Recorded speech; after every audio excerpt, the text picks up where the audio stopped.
ಮನೆಯಲ್ಲಿ ಪೂಜೆ ಪುನಸ್ಕಾರ ಪಡೆದ ದೇವರ ಪರಿಕರಗಳನ್ನು ವಿಲೇವಾರಿ ಮಾಡುವುದು ದೊಡ್ಡ ಸವಾಲು.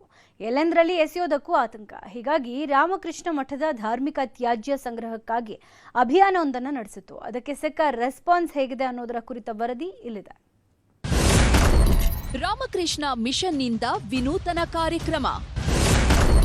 10 ದಿನದಲ್ಲಿ 5.5 ಟನ್ ಧಾರ್ಮಿಕ ತ್ಯಾಜ್ಯ ಸಂಗ್ರಹ.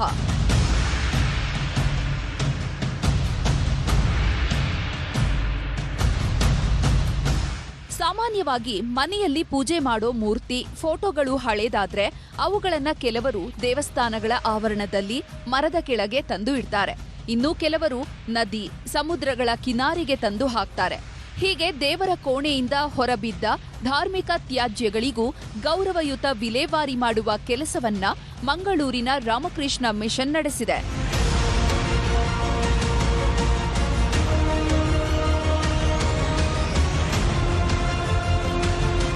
ಮನೆ, ಕಚೇರಿ ಹೀಗೆ ಎಲ್ಲೆಲ್ಲಿ ದೇವರ ವಿಗ್ರಹ, ಫೋಟೋ, ಧಾರ್ಮಿಕ ಪುಸ್ತಕಗಳು ಮೂಲೆ ಸೇರುತ್ತವೆಯೋ ಅವುಗಳನ್ನು ಸಂಗ್ರಹಿಸುವಂತಹ ಮಹತ್ ಕಾರ್ಯಕ್ಕೆ ಮಂಗಳೂರಿನ ರಾಮಕೃಷ್ಣ ಮಠ ಕೈ ಹಾಕಿದೆ.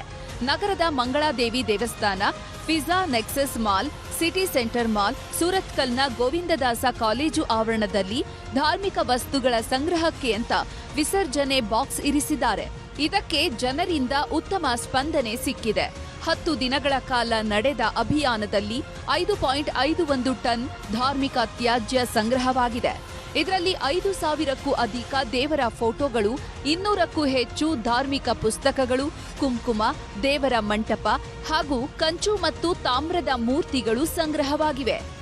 5.5 ಟನ್ ಅಷ್ಟು ಧಾರ್ಮಿಕ ತ್ಯಾಜ್ಯವನ್ನು ಸಂಗ್ರಹ ಮಾಡಿದ್ದೀವಿ.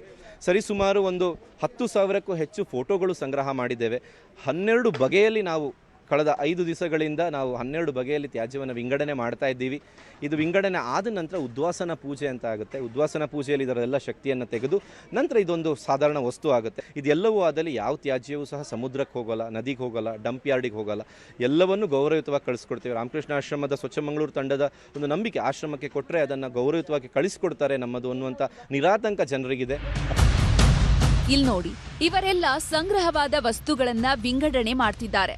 ಇದರಲ್ಲಿ ಮರುಬಳಕೆ ವಸ್ತುಗಳನ್ನ ಮರುಬಳಕೆ ಉತ್ಪಾದನಾ ಘಟಕಕ್ಕೆ ಕಳುಹಿಸಿಕೊಡ್ತಾರೆ. ಉಳಿದ ಧಾರ್ಮಿಕ ಪರಿಕರಗಳನ್ನ ಧಾರ್ಮಿಕ ವಿಧಾನದ ಪ್ರಕಾರವೇ ವಿಲೇವಾರಿ ಕೆಲಸವೂ ನಡೆಯಲಿದೆ. ಇದಕ್ಕೂ ಮುನ್ನ ನಗರದ ಮಂಗಳಾದೇವಿ ದೇವಸ್ಥಾನದಲ್ಲಿ ಉದ್ವಾಸನಾ ಪೂಜೆ ನೆರವೇರಿಸಲಾಗುತ್ತದೆ. ಬಳಿಕ ಕದ್ರಿ ದೇವಾಲಯದ ಆವರಣದಲ್ಲಿ ನಿಗದಿಪಡಿಸಲಾದ ಜಾಗದಲ್ಲಿ ಗುಂಡಿ ಮುಚ್ಚಲಾಗುತ್ತದೆ. ನಂತರ ಅದರ ಮೇಲೊಂದು ತುಳಸಿ ಗಿಡವನ್ನ ನೆಡಲಾಗುತ್ತದೆ. ಹೀಗೆ ಧಾರ್ಮಿಕ ವಿಧಾನದ ಮೂಲಕವೇ ಧಾರ್ಮಿಕ ತ್ಯಾಜ್ಯಗಳಿಗೆ ಗೌರವ ಸಲ್ಲಿಸಲು ರಾಮಕೃಷ್ಣ ಮಿಷನ್ ನಿರ್ಧರಿಸಿದೆ. ನಿಮ್ಗೆ ಗೊತ್ತಿದೆ, ಮಂಗಳೂರು ರಾಮಕೃಷ್ಣ ಮಠ ಸ್ವಚ್ಛತೆಯಲ್ಲಿ ವಿನೂತನವಾಗಿ ನಮ್ಮ ಕಳೆದ 10 ವರ್ಷದಿಂದ ನಾವು ಸೇವೆಗಳನ್ನು ಮಾಡ್ಕೊಂಡು ಬಂದಿದ್ದೇವೆ. ಆದರೆ ಸ್ವಚ್ಛ ಭಾರತ ಕಾರ್ಯಕ್ರಮ ಎವ್ರಿ ಮಂತ್ ನಾವು ಮಾಡ್ತಾ ಇರುವ ಸಂದರ್ಭದಲ್ಲಿ ಕದ್ರಿಯ ಪರಿಸರದಲ್ಲಿ ಇದ್ದಂತಹ ರಾಶಿಯಷ್ಟು ಫೋಟೋ ನಮಗೆ ಏನಾದರೂ ಒಂದು ಇದಕ್ಕೊಂದು ಪರಿಹಾರ ಕೊಡಬೇಕು ಅಂತ ಹೇಳುವ ದೃಷ್ಟಿಯಲ್ಲಿ ನಾವು ಆಲೋಚನೆಗಳನ್ನು ಮಾಡಿದ್ವಿ. ಆದರೆ ನಮಗೆ ಎಷ್ಟು ಮಟ್ಟದಲ್ಲಿ ಸ್ಪಂದನೆಗಳು ಸಿಗ್ತದೆ ಅಂತ ಹೇಳುವ ಖಂಡಿತವಾಗಿ ನಾವು ನಿರೀಕ್ಷೆಯನ್ನು ಮಾಡಿರಲಿಲ್ಲ. ರಾಮಕೃಷ್ಣ ಮಿಷನ್ ಈ ಹಿಂದೆಯೂ ನಗರದಲ್ಲಿ ವಿಶಿಷ್ಟ ಕಾರ್ಯಕ್ರಮಗಳನ್ನ ನಡೆಸುತ್ತಾ ಬಂದಿದೆ. ಸ್ವಚ್ಛ ಮಂಗಳೂರು ಹೆಸರಿನಲ್ಲಿ ಸಾರ್ವಜನಿಕರ ಸಹಕಾರದಿಂದ ಪರಿಸರ ಸ್ನೇಹಿ ಕಾರ್ಯಕ್ರಮ ನಡೆಸಿತ್ತು. ಇದೀಗ ಧಾರ್ಮಿಕ ತ್ಯಾಜ್ಯ ವಿಸರ್ಜನೆ ಕಾರ್ಯಕ್ಕೂ ಜನರಿಂದ ಮೆಚ್ಚುಗೆ ವ್ಯಕ್ತವಾಗಿದೆ. ಕ್ಯಾಮರಾಮನ್ ನಿಖಿಲ್ ಸುವರ್ಣ ಜೊತೆ ಕಿಶನ್ ಶೆಟ್ಟಿ, ನ್ಯೂಸ್ 18 ಮಂಗಳೂರು.